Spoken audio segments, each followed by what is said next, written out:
Rabbi Abraham Joshua Heschel, in his beautiful book, The Sabbath, observed that Jews never stayed in one place long enough to build the kind of majestic, sacred spaces that took our neighbors centuries to construct.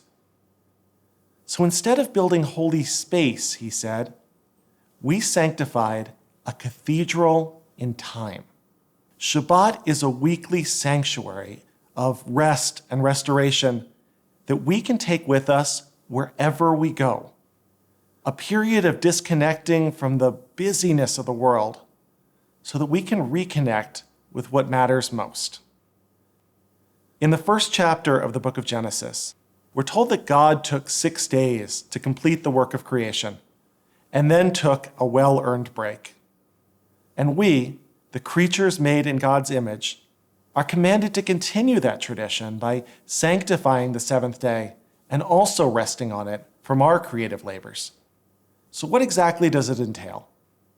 Well, the traditional laws of Shabbat are pretty complex and full of a lot of detail, with 39 distinct categories of forbidden labor laid out in the early writings of the rabbis called the Mishnah.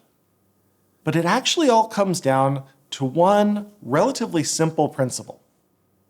For one full day, from Friday evening at sunset until nightfall on Saturday, we're asked to leave the world around us just the way we found it. That means not creating anything new, writing an email, completing a work task, or planting a garden, not acquiring anything new. That means no commerce, no buying or selling, and not transforming anything from one state to another, like cooking a meal or lighting a fire.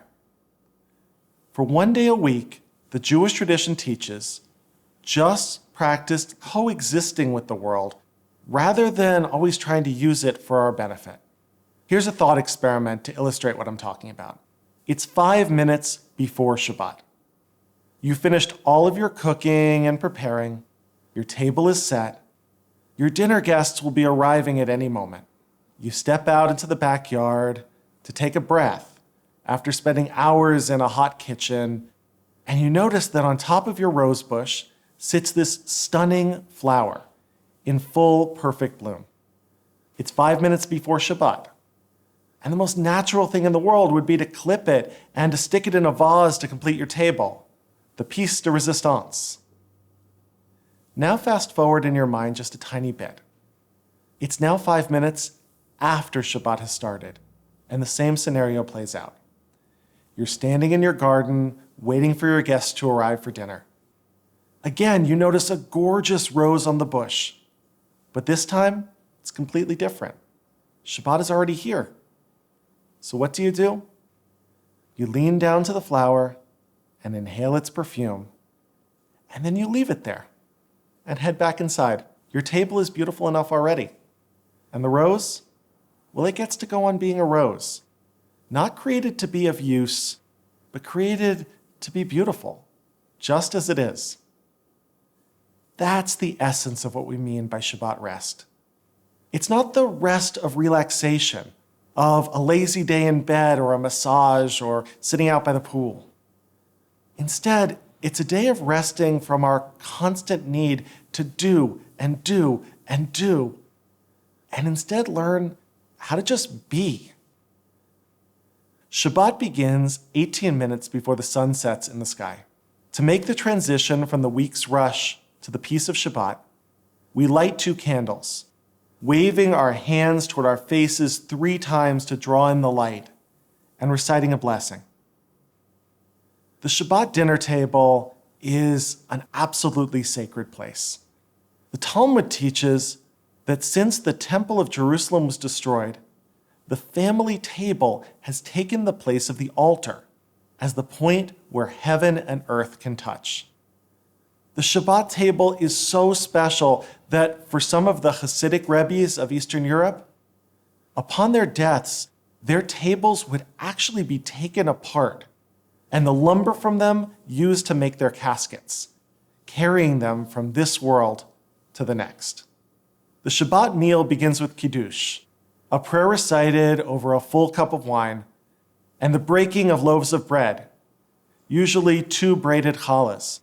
It's traditional to make the table extra beautiful with the best candlesticks and a lovely Kiddush cup, to cover the challah with a pretty cloth. For the rest of the evening and all through the following day, there's time to relax, to be with the people we love, to read a book, to take a nap, to go for a walk, or to just generally chill out without the guilt of feeling like we ought to be running errands or cleaning the house or checking our inbox. Shabbat, of course, is also a day for communities to gather in synagogues. On Friday night, we have the relatively brief Kabbalat Shabbat service, composed by the mystics of the city of Tzfat in the north of Israel 500 years ago, that welcomes Shabbat personified as a bride or a queen.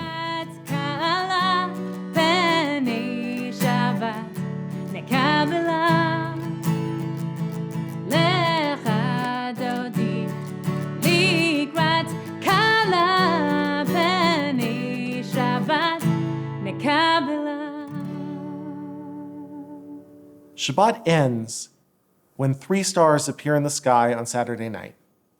We mark its close with a beautiful, simple ceremony called Havdalah, which means separation. We take a braided candle and a box of sweet-smelling spices and another cup of wine, and we say a short blessing over each, and then we extinguish the candle in the wine, signifying the end of Shabbat and the beginning of a new week. I like to try to prolong that sizzle as long as I can to hold on to those last sweet seconds of Shabbat peace.